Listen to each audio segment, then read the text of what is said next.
how did a teenage country singer from Pennsylvania become one of the richest entertainers on the planet? Taylor Swift isn't just topping charts. She's rewriting the financial playbook for artists around the world. But here's the twist. While other celebrities built billion-dollar empires through makeup lines or clothing brands, Taylor did it almost entirely through her music. No smoke and mirrors, no corporate takeovers, just stadiums packed to the brim, albums that refuse to leave the charts, and a fan base so loyal it practically runs on adrenaline. So how much is she really worth now? And how did she pull this off? What comes next might just change the way you look at celebrity wealth forever.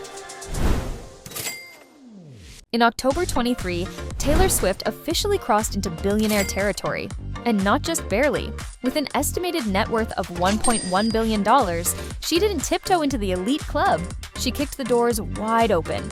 But here's what makes this moment legendary. She did it almost entirely on her own terms.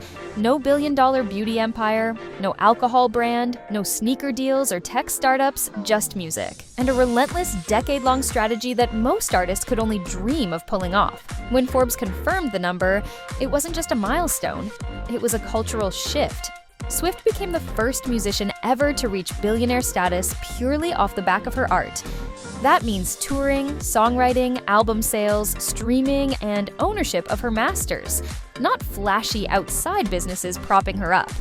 And the numbers are mind-blowing. Around $500 million came from her record-smashing tours.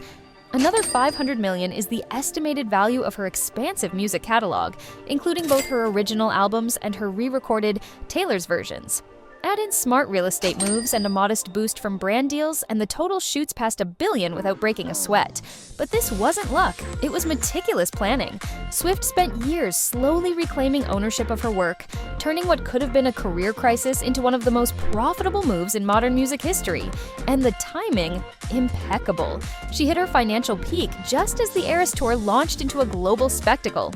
So, while other celebrities needed boardrooms and investors to build their fortunes, Taylor Swift stayed in the studio, on the stage, and most importantly, in complete control. And if you think that's impressive, just wait until you see what the Eras Tour alone brought in. Nobody could have predicted just how massive the Eras Tour would become. What started as a nostalgic celebration of her career turned into a full-blown global economic event. By the time the final numbers rolled in, the Eras Tour had raked in over $1 billion, officially becoming the highest-grossing tour in music history. That's not just big, that's historic. She sold out stadiums in minutes, added extra shows in city after city, and had fans traveling across continents just to experience it firsthand. The demand was so overwhelming that Ticketmaster literally crashed and sparked a government investigation. Taylor Swift had broken the internet and triggered a political response just by announcing a tour. But here's where it gets wild. The Eras Tour wasn't just making Swift rich, it was boosting local economies. Hotels, restaurants, ride shares, and airlines saw spikes every time she came to town. Economists dubbed it the Taylor Swift effect, and some cities even declared her concert nights as unofficial holidays. People weren't just attending a show, they were planning entire vacations around it. And for Swift, this was more than a paycheck. With each show pulling in millions and merch sales hitting astronomical highs, she was earning more per night than most artists make in a year. Even more impressive, she shared the wealth. Dancers, truck drivers, tech crews, everyone on her team got massive bonuses. Some drivers were handed $100,000 checks. Just for comparison, that's more than the median US salary. As a tip. But the Eras Tour was just one piece of the puzzle. The real empire is built on what she's been quietly taking back for years. While the stadium lights were shining and the Eras Tour was dominating headlines, Taylor Swift was busy pulling off something even more calculated and far more personal. She wasn't just performing hits, she was reclaiming her life's work. It all started with a public fallout in 2019. Her master recordings, basically the original versions of all the songs that made her famous, were sold without her permission. That alone would have been enough to trigger outrage. But Taylor didn't just clap back in interviews or post cryptic tweets, she made a move no one saw coming. She announced she would re-record every single album she didn't own, and not just re-record them, but reimagine them. At first, critics were skeptical. Re-recording old music? Who would listen to that when the originals were still available? But Swift knew better than anyone. This was about control, narrative, and ownership. 3 things she's fought for her entire career. And it worked. The re-releases of the Taylor versions of Fearless and Red absolutely exploded. Not only did they chart higher than the originals, but fans deliberately boycotted the old versions, choosing instead to stream the new versions as a show of loyalty. It wasn't just nostalgia, it was activism, Taylor style. From a financial angle, genius. Each re-recorded album gave her full ownership and 100% of the royalties. That means every time a Taylor version of a song is streamed, used in a TikTok, licensed for a film, or blasted at a wedding, the profit goes directly to her. No middlemen, no executive cuts, just pure Taylor Swift revenue.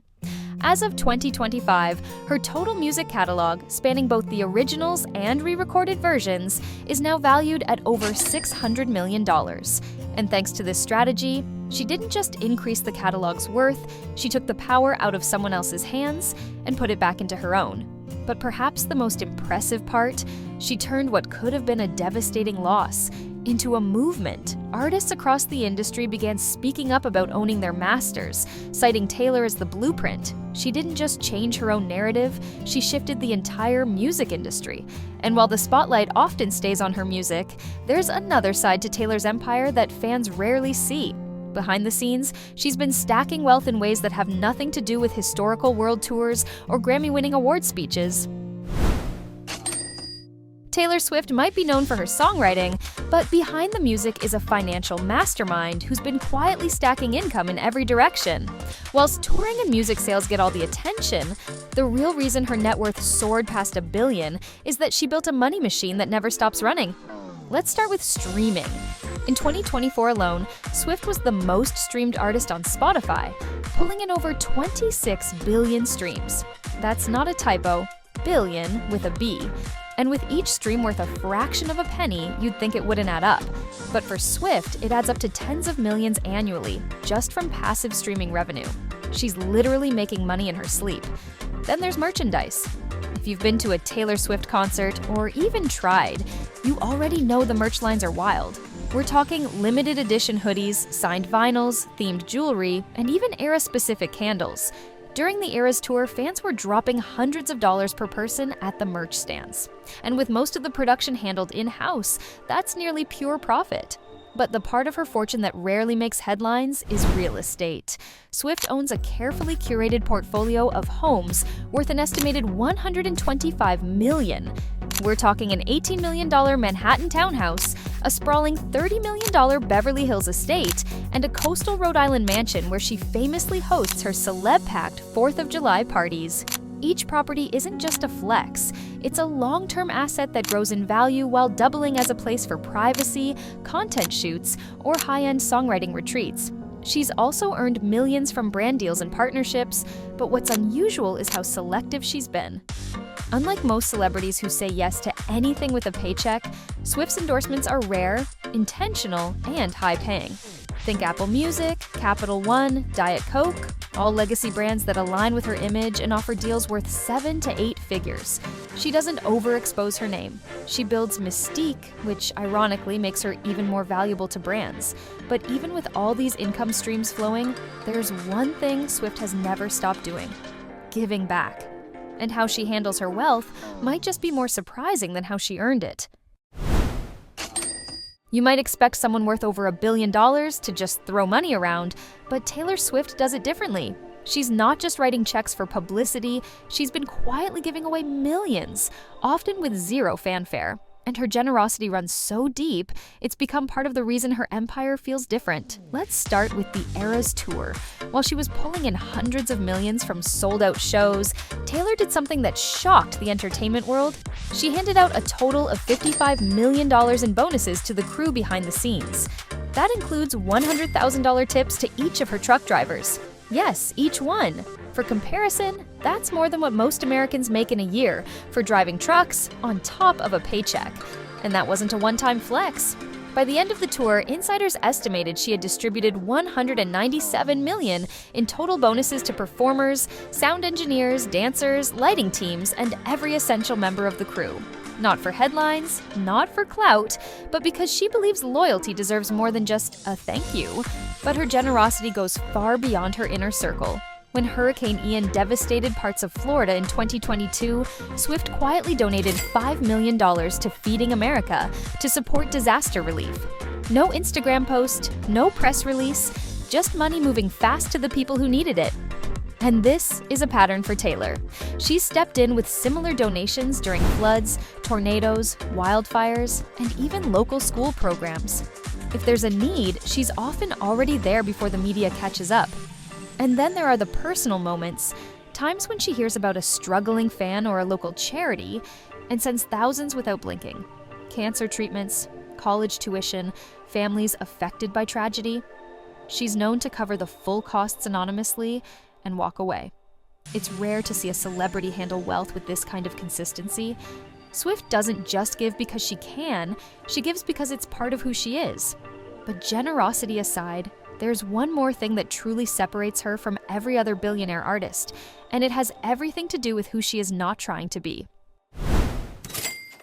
When you hear the word billionaire in music, a few names instantly come to mind. Jay-Z, Rihanna, Kanye West. These artists are business machines known for building massive fortunes through clothing lines, beauty brands, tech investments, and everything in between.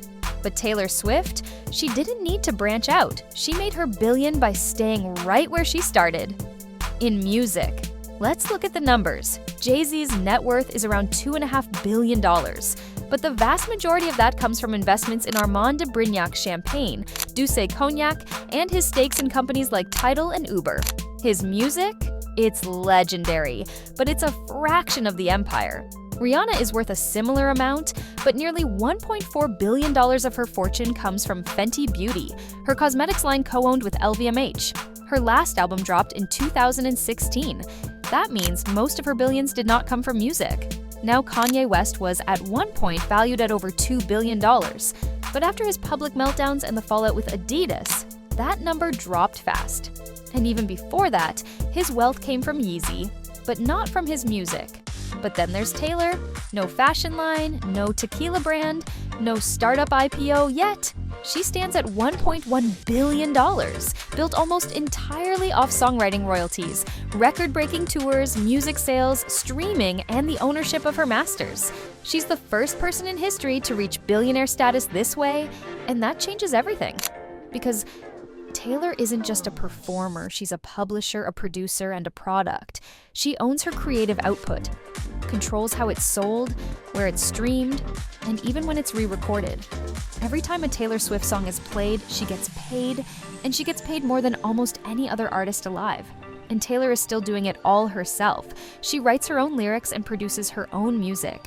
She directs her music videos, she's the CEO of her own brand, and she does it without a marketing team pushing gimmicks or controversy. Her wealth isn't flashy, it's not loud, but it's unmatched in terms of authenticity and control. She's not just setting the standard for female artists, she's setting it for everyone. So while the rest of the industry plays catch-up, one thing is clear. Taylor Swift didn't just earn her billions. She outmaneuvered an entire system designed to keep artists underpaid and under control. And with the foundation she's built, the real question isn't how she got here. The real question is, what comes next?